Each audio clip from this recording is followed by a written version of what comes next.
अगर आपके पास सबूत हैं तो कोर्ट के सामने रखें, कानून अपना काम करेगा। ये अदालतों के जजों की लाइन है जो अक्सर सुनवाई के दौरान बोलते हैं, और अब यही लाइन सीएम योगी आदित्यनाथ ने विधायकों और सांसदों के लिए तय कर दी है। उत्तर प्रदेश में 24 की चुनावी हार के बाद योगी आदित्यनाथ पूरी ताकत से अपनी सरकार का काम टाइट करने में लगे हैं।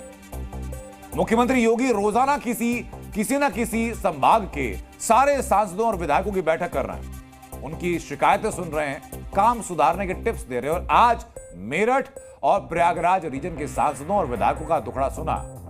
योगी अब तक 12 मंडलों की बैठक ले चुके हैं। बैठकों में विधायकों का कॉमन दर्द यह है कि अफसर उनकी सुनते नहीं, जनता की समस्याएं सुलझती नहीं है, काम होता नहीं तो पार्टी की इमेज खराब होती है। ये सारे विधायक और सांसद कह रहे हैं। और ये सामने आया उत्तर प्रदेश में बीजेपी की समीक्षा कि चुनाव में हार की 2 वजहें, पहली सुस्त विधायक और दूसरी लापरवाह अफसर। और ये माना जा रहा है कि ठीकरा दोनों पर फूटेगा। और योगी ये देख रहे हैं कि एक्शन में कोई जबरन पीसे ना, इसलिए कंडीशन सामने रख दी गई। और योगी ने साफ कहा कि अफसर काम अगर नहीं करते हैं तो सबूत आप सामने लाइए। सबूत होने चाहिए कि अफसरों ने काम को टाला है। अगर सबूत लाओगे तो अफसरों पर कार्रवाई होगी। यानी सुनी सुनाई बातों पर सरकार एक्शन नहीं लेगी, लेकिन सबूत हैं तो कठोर एक्शन होगा। जनप्रतिनिधियों को यानी सांसदों को, विधायकों को ब्यौरा देना होगा कि उन्होंने किस तारीख को किस अफसर को काम बताया, कितनी बार बताया और अफसर ने क्या बहाना बनाया। यानी एक्शन होगा, लेकिन विधायकों को प्रॉपर होमवर्क करना होगा, सबूत इकट्ठा करना होगा। ये योगी का अपना लीगल प्रोसेस।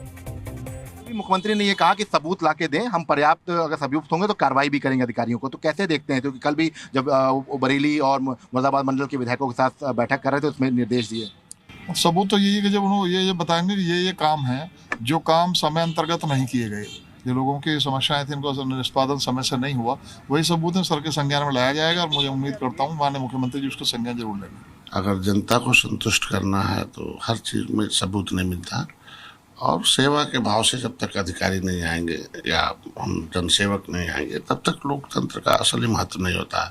क्या साक्ष्य नहीं, कोई बेईमान अधिकारी है तो उसके साक्ष्य लेकर कैमरा लेकर घूमेगा विधायक? मतलब विधायक का कहना क्या, उसकी प्रतिष्ठा इतनी नहीं है कि कोई बेईमान अधिकारी अगर लूट रहा है उसके खिलाफ एक माहौल है या जनता उसको कह रही है तो उसके बारे में शिकायत नहीं करेंगे? क्या उस पर कार्रवाई नहीं होगी? आज आप लोग मुख्यमंत्री से मिलेंगे, साक्ष्य होना ठीक बात है, लेकिन साक्ष्य होना विधायक का कहना क्या प्रमाणिक नहीं है? नेम प्लेट पर विवाद के बाद अब मुस्लिम दुकानदारों की पहचान उजागर करने वाला एक नया ऑर्डर आ चुका है। लेकिन ये ऑर्डर पुलिस से या सरकार की तरफ से नहीं आया है। यह ऑर्डर आया है मुजफ्फरनगर में योग साधना आश्रम के महंत यशवीर महाराज की तरफ से, जो अपने चेले चपाटों के साथ कावड़ मार्ग पर जो दुकानें पड़ती हैं, जो ढाबे पड़ते हैं, वहां पहुंचते हैं और हिंदू धर्म के प्रतीक बांट रहे हैं। उन्हें भगवान विष्णु के वारा अवतार की तस्वीरें बांट रहे हैं। और यशवीर महाराज दुकानदारों से अपील कर रहे हैं कि सारे छोटे दुकानदार या बड़े दुकानदार अपनी दुकानों पर ओम लिखा हुआ एक भगवा झंडा रखिए और भगवान विष्णु के अवतार भगवान वराह की मूर्ति रखिए, ताकि कावड़िए दूर से पहचान जाए कि कौन सी दुकान हिंदू की है और कौन सी दुकान मुसलमान की है। सुप्रीम कोर्ट का नेम प्लेट लगाने पर जो अंतरिम निर्णय आया है, मैं हिंदू समाज से कहना चाहता हूं कि निर्णय हमारे लिए नहीं है, हिंदुओं के लिए।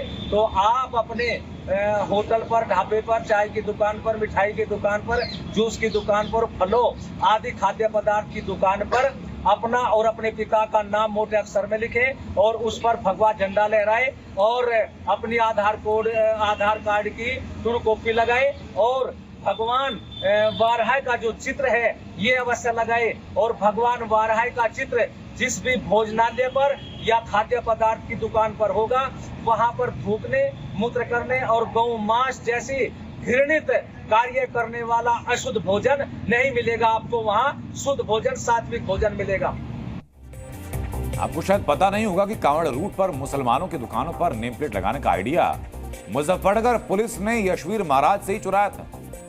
लेकिन मुजफ्फरनगर पुलिस खुद को हिंदू संगठन तो साबित नहीं कर सकती, इसलिए उसने इस आइडिया में थोड़ा बदलाव किया और सभी दुकानों पर नेम प्लेट का ऑर्डर जारी कर दिया, जिसे बाद में सुप्रीम कोर्ट ने गलत बताया और अंतरिम रोक लगा दी थी।